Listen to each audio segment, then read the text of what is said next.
ya han hecho algunas lecturas y tienen algunas dudas. Entonces, lo que vamos a ver del lado izquierdo de la pantalla son los fragmentos de textos de Marx.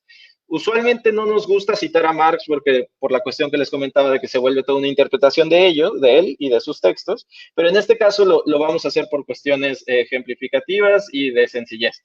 Y desde el lado derecho se va a ver la expresión matemática y pequeños ejemplos numéricos muy simples.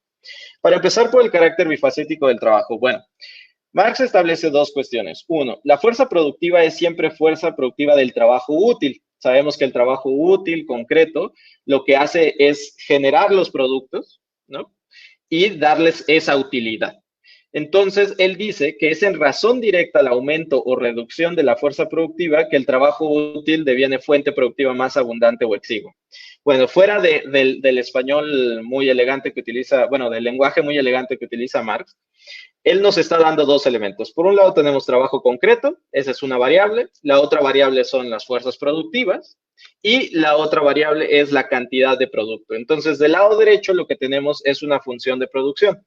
Una función de producción muy simple, donde Q representa la cantidad de mercancía producida.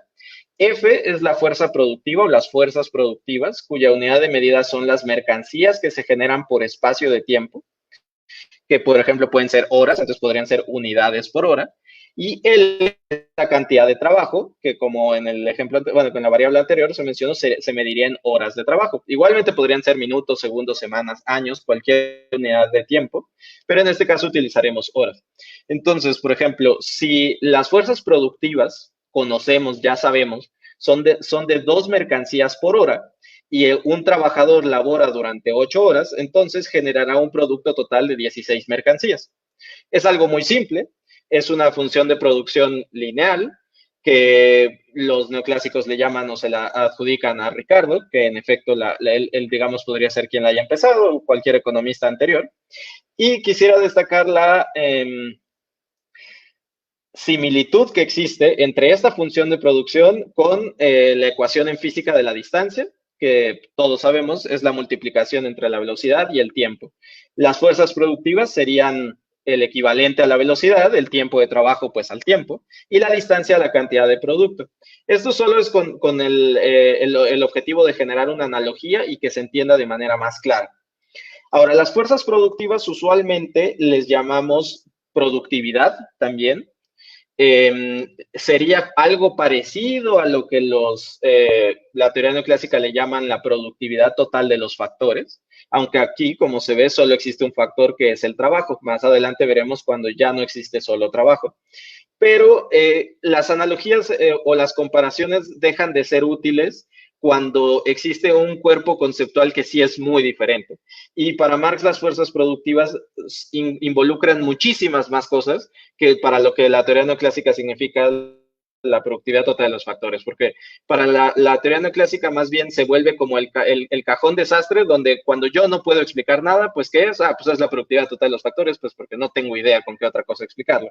Mientras que en el lado conceptual, el cuerpo conceptual de Marx sí tiene una definición muy clara y se refiere a la ciencia, a la tecnología, a la organización del trabajo, o mejor dicho, el conocimiento que existe sobre la organización del trabajo y toda esta conjunción de cuestiones, que claro, matemáticamente se vuelve complejo de medir o de expresar, no abordaremos esa complejidad. Entonces, bajo la función de producción que vimos antes, dado que es una línea y si no se trabaja, no se produce, parte del origen, de la coordenada 0, 0, entonces lo que nosotros tenemos es una gráfica como esta. Es una línea recta que parte del 0 y la pendiente está determinada por la fuerza productiva del trabajo. La variable que está en el eje X es el tiempo de trabajo y el parámetro es la fuerza productiva, que es como explicaba la pendiente, y en el eje vertical lo que tenemos es la cantidad de producto. Y como vimos en la cita anterior de Marx, dice que a mayor fuerza productiva, mayor cantidad de producto. Una pregunta muy simple sería, ¿en qué proporción incrementa el producto cuando se aumenta el trabajo? Y una manera muy simple de conocerlo sería sacar la derivada de la función de producción, que sería la fuerza productiva. Otra vez, es la medida, igual por definición. Entonces, de esta manera, vemos que es una manera muy simple de traducir las palabras de Marx en una expresión matemática. Así de claro.